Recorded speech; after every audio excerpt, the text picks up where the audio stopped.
Hello, friends. I'm Leigh Brown. You've landed on Crazy Shit in Real Estate. Today's guest, Dan Haberkost, goes speechless at the very end because I'm a busybody. But in the meantime, you're going to learn so many good insights on what it looks like to be a genuine hearted investor doing really good things in a community. You're also going to get a little dose of why local politics matter. So enjoy this conversation. Of course, all of Dan's contact information is in the show notes for this episode, and I'll see you on the other side. You're listening to Crazy Shit in Real Estate. You'll be amazed at all these wild but true situations that others have found themselves in. Because on this show, you'll hear uncensored, unbelievable stories from the world of real estate. I'm Leigh Brown. Let's dive right in. Dan, welcome to the show, and thanks for coming on to chat with my audience a little bit. Nice to meet you. Yeah, thank you very much for having me. Looking forward to talking through business a little bit and hopefully providing some value. Perfect. Well, tell my crowd where you're located, how long you've been in and around real estate, any of those little details that will give them Dan's backstory. Sure. So I'm in Colorado Springs, Colorado, but originally from Ohio. I came out here to visit my brother actually in 2018, and it took me about a day to decide to move. But anyways, my first experience in real estate was actually when I was 16 years old. I was managing a farm, and then my boss would go out of the country for a good portion of the year, and he'd give me his rental properties to manage as well. And Wait a minute. He let a 16-year-old manage while he was out of the country? I started working pretty young, and at that point, anyone who knew me trusted me pretty implicitly. So, yeah. I mean, I have two teenagers in my house. I love them. I trust them. Not that much. Yeah, well, I mean, I had older siblings and older cousins, and so I don't know, there wasn't much of a childhood there. But anyways, so I was doing that, and that taught me about the type of real estate I did not want to own. He had a confrontational dynamic with his tenants. He didn't take care of the properties very well, and it was just constant problems. I remember when one fall, in a humid, hot Ohio fall, I was ripping up a carpet covered in some sort of animal feces, and that definitely did not make me want to get into real estate investing, but that was my first experience with it.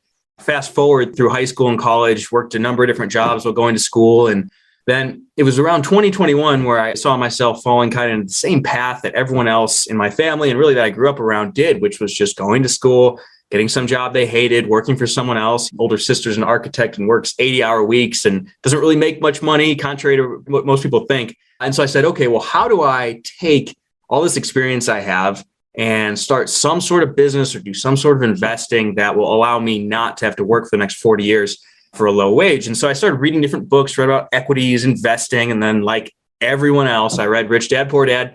And it was just like, click, the light bulb went off. So I was 21 at that point, and I was in college. I was working full-time at a landscaping company, going to school full-time, and I bought a duplex because I was bankable. I had a full-time salaried income. That was in Parma, Ohio, so right outside of Cleveland. And then it was shortly after that I moved to Colorado, bought another house hack out here, was still working at a job. But it was around that time that I realized, hey, the low and no money down stuff is great for buying maybe a property or two. But in the long run, if I want to build a portfolio, I need to figure out how to make a substantial income. Plus, it was pretty clear at that point that I just couldn't work for someone. I just absolutely hated it, even if I was given freedom over my time and such. So fast forward to today, I have a land and development business, which is Front Range Land. And that's a mix of buying and selling lots and then building on some of them. And then that feeds the passive investing. We can get into that. It sounds a lot more intelligent in hindsight, but it was really just a matter of stumbling along and kind of figuring it out as I went. Well, I would say that a lot of people, their biggest hang up for getting into real estate investing is they just don't have a lot of cash. And so they have this hang up of, they don't know how, but money becomes the biggest excuse for not learning how. It's, I don't have enough money to do this. You have to have 25% down. Real estate's expensive. My market's expensive. There's every excuse in the world. Mm-hmm. So you're obviously much younger than a lot of people who have gotten started in this stuff, and you're already ahead of the game. How did you get past that fear at the very beginning? Now, obviously, you did one of the smartest things ever, and I wish more people would remember this when they're buying that first property. Your first property should be a duplex, a triplex, quad, because then you've built in income and you still get that owner-occupant treatment. It's a most overlooked opportunity in the business. But beyond that, how did you get past your fear to go step out and do some things? Yeah, that's a great question. And you never fully get past it.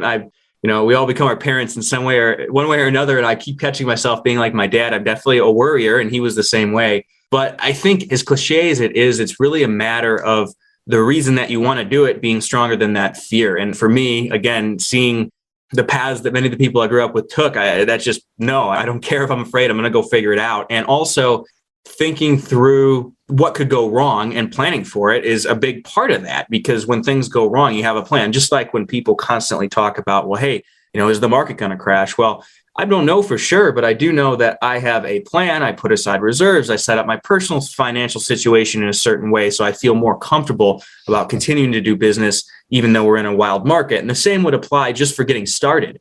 And I'm glad you emphasized the house hacking part, because that's such a low risk way to get started. It's almost like training wheels for investing, because you got to live somewhere. So you're going to be paying rent and or mortgage one way or another.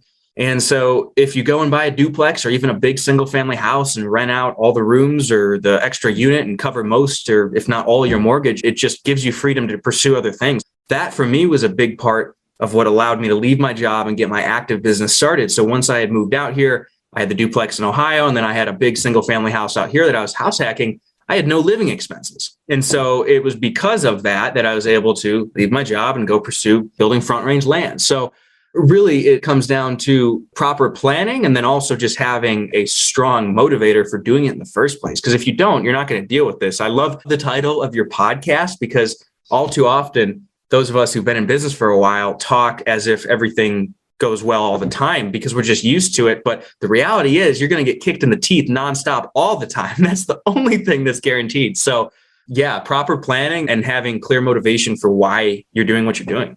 And for those of y'all that aren't super hip or haven't listened to the whole archive of episodes, which you should totally go back and listen to some about house hacking, that's what us older people used to call renting out a room.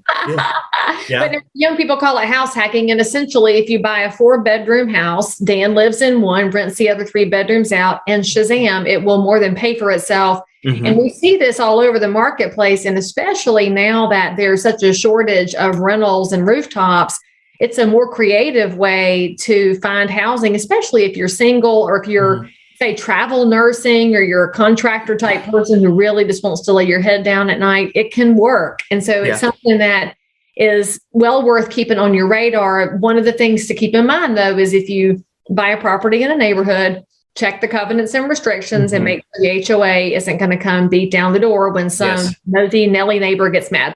All right, so let's talk about front range investing a little bit. How did you go from the house hacking / multifamily to land? Was that an accident, or did somebody introduce you to it? How did that happen? Yeah. So keep in mind, I think about these as being completely different buckets, right? Front range land is just an active business to create income that can then be put towards the long-term investing. So I see those as 2 different buckets. And within the first couple of weeks of moving to Colorado, I went to the local meetup, and I actually host that meetup now, but at the time I did not. And I met a guy who had been doing land and development all over the western half of the country for the last 40 years. And he wanted help in his business. And I remember him, he stood up in front of everyone. So everyone had the same opportunity. Hey, I need help with such and such. Come down. He lived about an hour south of Colorado Springs. Come down, help me on weekends, and I'll teach you what I know. And I went down there, and only one other person out of the whole real estate meetup took the initiative.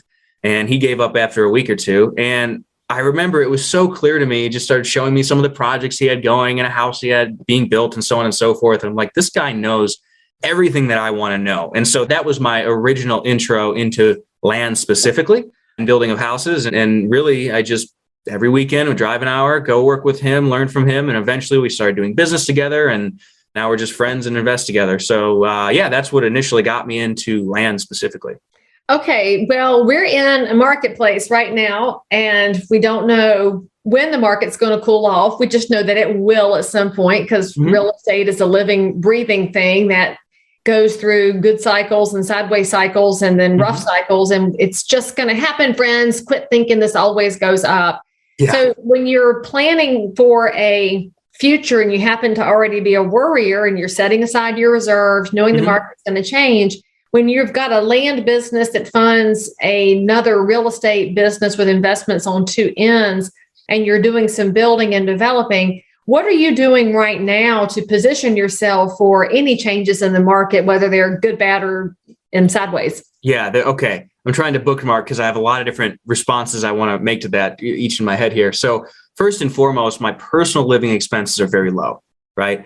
I'm buying a nice house. I'm done with the roommate house hacking, but I'm still going to have the kitchenette. Did you get married? Did you fall in love? And she's live with other people? We're not married yet, but yeah. So I'm moving. Yeah, that may have something to do with a woman. Yes. Yes. The women happy. That's a rule in life.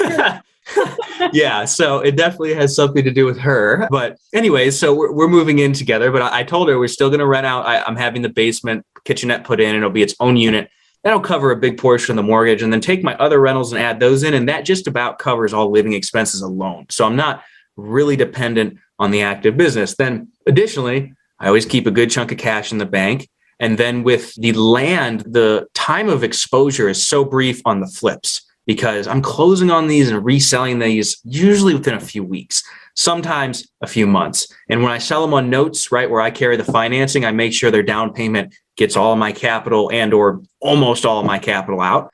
And then the builds, with those, there's a couple things that I do and think about or think through that, in my opinion, hedge against risk quite a bit. So number one, I'm building a very entry-level product, 1,500 square foot, 322 ranch, that appeals to the largest demographics currently in the country, which are retiring baby boomers, first-time millennial home buyers. And as I think anybody under 80A too, I think that's a market people forget about, that those who have mobility issues, they're pretty much restricted to a ranch. So you talk about broadening your market.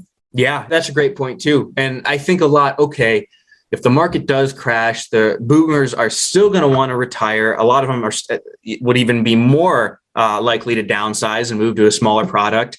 And I'm in less expensive markets relative to the surroundings. And so I feel pretty safe building that product. And then additionally, just pairing the land investing with the build. Okay, I get the land at 30, 40, 50 cents on the dollar. That creates a margin. Then there's already a significant margin on the build. And so just the more spread that you have between your cost and the sale, it just creates more margin of safety, because if things go wrong, I can drop the price a lot and still cash out. And so, and then along with that too, is I only try and finance one build in my name at a time.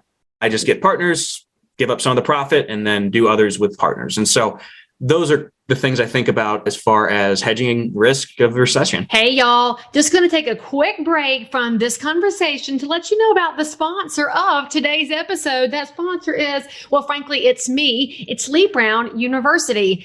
It's no secret that real estate is crazy competitive, getting more so every day. And that's why I created Leigh Brown University. Each of you has different goals. There's something in my course that's going to help you break through. So enroll in Leigh Brown University today. You go to www.leighrownu.com and I'll see you there. Now, back to this amazing content. So are you only building in Colorado so you can keep your eyes on it? I am right now. I am heading down to Florida here soon. I've been flipping some lots down there, and there's a market where I might get some builds going. We'll see. Well, that's the land of freedom, and it's probably going to be the hot market for a while. Plus, top 3 fastest growing states are Florida, Texas, and North Carolina. So we're places too.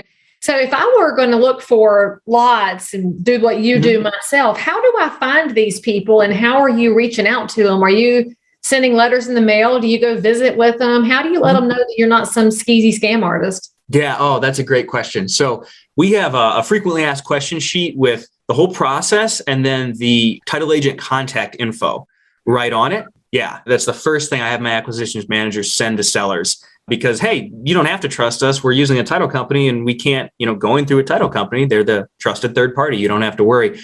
But yeah, it took a lot of deals before I realized, hey, I should probably make this. So anyways, again, I sound a lot smarter in hindsight. We all do. yeah, absolutely. You're just kind of stumbling every day, learning as you go. But anyway, so zooming out, big picture, start with parts of the country that are growing. That's what I do. And to make a distinction, like North Carolina, Florida, Colorado, it's started to taper off because it's gotten so expensive here. But the last decade, Colorado's been booming. So start with the places that are growing. And then to make a distinction, I don't deal with large raw parcels of land. I like the infill lots because they're so simple. So everything that I'm working with, utilities are in place, zoning's done, right? There is an enormous amount of work that somebody did to get the land to that place, right? So pick Colorado, for example, to make a contrast. Out east of the airport of Colorado Springs, there's big developers taking huge tracts of land, going through all the work to subdivide and zone and bring in utilities. We're talking millions of dollars, years of time and exposure. That's not what I'm doing. I'm going after the lots that somebody did that a long time ago. And so all the markets I've had success in were subdivisions done decades ago that did not get built out. They essentially failed originally. And so first, again, to back up here, find where the areas that are growing, then find these subdivisions that are getting built out. And the easiest way to do it, I like to go on Zillow, pull up solds, new homes, and then look, where do I see yellow dots everywhere if I'm looking for a new market, right? It's amazing. It's actually pretty simple. And then start to talk to people locally. That's been one of the biggest resources too, is just people pointing me in the right direction. As cliche as it is, networking is really valuable. And then from there, yes, sending letters. So there's kind of a cycle I go through. I have a handwritten mailer sent with an actual offer inside, cycled out with a postcard, and then also cold calling as well now has been added. And that's how I get in touch with them. And it's really straightforward. The offer is right on the letter and or postcard. Just says, hey, I see you on such and such lot. We pay X amount. If interested, call. That's it. So really simple. And then that pretty much only gets us in touch with motivated sellers too. Exactly. Because somebody's not interested, we'll just throw it away and not worry about it. All right. So this is crazy shit in real estate. We always like to hear a story from the trenches that totally goes against the HGTV narrative. And since you've worked in multiple spaces, I'm really curious to hear what kind of a story you decided to bring to us today. Yeah. Oh, man. I have so many I'd love to tell. I think the most fun one to tell will be with a recent rehab. So a rental I bought at the end of last year. It was an old house in Colorado Springs that was really, really neglected. But we got it at a great price, 100% owner financing, 3% permanent mortgage, right? So that's a killer deal. And he actually did 3% interest only for the first 2 years. And so hang on. So he owned the house that was a hot mess and he financed it to you? Yeah. Was it vacant? No. Or yes, it just came up as being vacant. Excuse me. Yes. So how, I don't understand. So he just didn't care anymore? Not caring? A wealthy old landlord, him and his wife were at a point where they just didn't, they had really let it go. And plus the last tenant was gross, to put it frankly, and had just let the house go. You walked into this thing and you almost fell over because the main beam was 4 inches higher than the walls. Right then. Yeah. And that might give you some investor fatigue. It's true. Yeah. And so anyways, he spends the winters in Arizona. He didn't want to stay up here to deal with the rehab because this was last fall going into winter. And so time was far more important than money to him. So 3%, 2 years interest only, at which point it converts to a 15-year AM, 3% permanent mortgage. So killer deal as far as that goes. I have a handyman that I've used for years and years, and he's been fine. He's always been a little quirky, but he's been great, does very good work. And we hired him to do the rehab. Had not hired to do such a large project up until this point.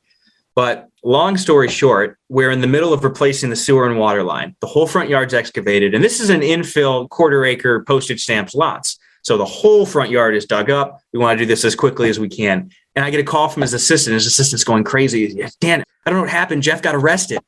I'm like, what? Yeah, Jeff got arrested. He's gone. Anyways, so there I am. The million other things going on. The whole front yard's excavated. Sewer line replaced, or water line replaced. Sewer line is not replaced. And there's just dirt everywhere. And I got a 20-year-old kid just not sure what to do with the machine still on site. So I finally, I'm able to get him on the phone. And they're not setting bail for, I want to say like a week. What did he do? I still am not completely clear. He had, I believe in hindsight, he has issues with alcohol. And I think I think he's a good guy. He just is an alcoholic. That seems to be in hindsight what the issue is.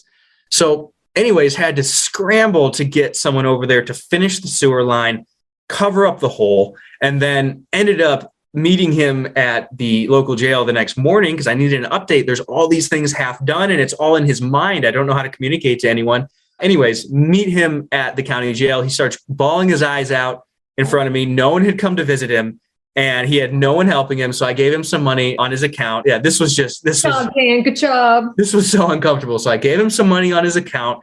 And then a week later, I finally get to bail him out. So I go to I learned all about the bail system, which was new to me, thankfully. But watch Jackie Brown, because if you watch that Quentin Tarantino movie, you can learn about the bail bond system. Okay, well, I did. I learned a little bit. And I put up the money to get him bailed out and then took it out of his pay and got him out. And he continued along. And then that actually wasn't. Oh, go ahead. No, I was just saying, Yeah. Well, in hindsight, this is probably my fault for having hired him in the first. It is my fault for having hired him in the first place, but it is what it is. There were so many things undone and half done. The idea of trying to get a new contractor in there would have just been an absolute nightmare. So anyways, yeah, got him out. He just about finished the house, and then there ended up being drama right as the new tenant was moving in, and there were some undone things as the tenant moved in. So that wasn't fun, but that's the most recent drama I've dealt with as far as rentals. But I could go on. Got a moratorium on build permits in my primary market, so we could talk about that too. Oh, that just makes me angry. But we will actually talk about that because that's a legislative and regulatory issue. But I got to point out, the Bible tells us we are supposed to take care of those that are in prison. And so you did what you're supposed to do. So I got extra high fives and props on that, because one day when you have some little people in your house, you're going to have to teach them to take care of the aliens, the orphans, and the widows, and to go visit in prison, because look what a difference it made for him that you still believed in him, even if his work was shoddy and there were things that you didn't know about. I mean, yeah, he came and did a little project at just my house. And I keep finding extra things he did and fixed all over that I didn't even know about, because he feels bad and he knows it, So anyways, I think that'll have been worthwhile too in the long run. I love him and I love you for doing that. All right. So let's talk about regulatory issues. And friends, this episode is going to go a little long, and y'all know how heated up I get about local politics, but this is easily the biggest fly in the ointment we have in the housing supply issue right now. Is not even the supply chain. It is our local municipalities and how they are handling zoning, how they're handling permits, how they're handling infrastructure. And you talk about some people who get a power trip. That is your local county commissioners and your planning and zoning boards and your city managers, because they will respond immediately to one cranky person who shows up at the meeting screaming all their NIMBYisms. And then they turn around and go to the media and talk about, there's no housing. And it's affordable. You should have said yes to the quadplex on that vacant lot, because people act like a duplex, a triplex, a quad is going to destroy a neighborhood. Actually, no, if it's got a lot that can hold it, that is an elegant way to increase opportunities. But anyway, tell us what happened in the county where you operate, because I do think that there's also an opportunity for other municipalities to get best practices as we find about ways to solve this, and also to keep it from coming wherever they are. Yeah. Okay. So big picture, we live in the desert out here. For those of you who have not been to Colorado, this side of the country is a desert, and water is a constant problem. Water's civil war. It ain't going to be stuff with Russia. It's going to be over water. You mark my words on that. Yeah. Well, I think eventually we'll go the route of Dubai and figure out desalination, but not until we're pretty desperate. I hope so, because that would be smart. But then again, expensive. Bureaucrats aren't known for being smart, but carry on. No. So, okay. Water's an issue out here. Colorado specifically, all the snow that melts in the high mountains, that's what feeds our and the states around us water supply, right? We don't get any appreciable rain, any significant rain. It's all from snow melt.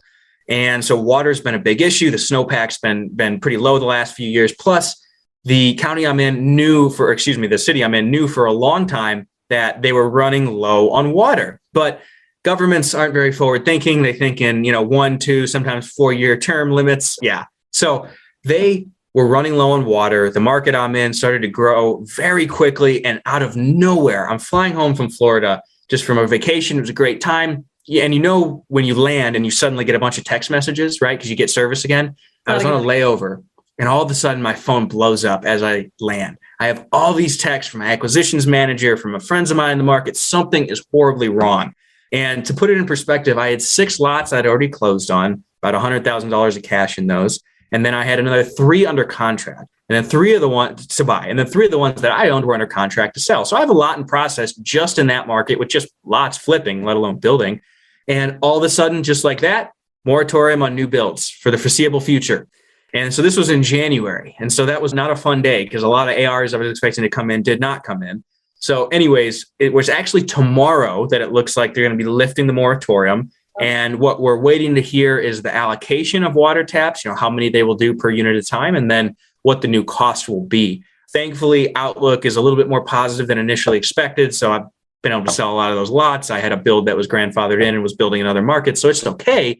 But that was a big pain in the butt because I expected to have several more builds going there. Haven't been able to flip as many lots. So yeah, we will see what tomorrow brings and see if that will be a viable market at all going forward.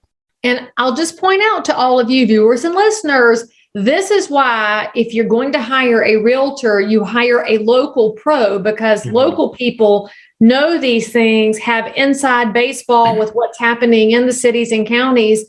And while somebody from 4 hours away might be your best friend or your cousin's ex-wife and you love her, if she doesn't know what's happening in the county, then you could miss out on this kind of information, which is the difference between having something that's profitable and something that's a drain. It's crazy important. And by the way, friends, this is why you need to show up at county commission meetings and city council meetings, because that's where the information is disseminated. And I know it's boring, but you got to go. So I'm glad that you shared what's happening there. Have you seen those photos of Lake Powell here lately? Lake Powell, no, but other lakes that are severely down I've seen. Right. So a lot of people from Colorado, of course, go to Lake Powell to vacation, over there in that whole Colorado River Valley. And it's so low, it's frightening. Yeah. This has happened other times in life. The weather goes through cycles, and that's normal. So we shouldn't all be panicking, but we should be wise about our resources. All right. So Dan, if somebody wants to be wiser and learn from you, what's the best way for them to contact with you?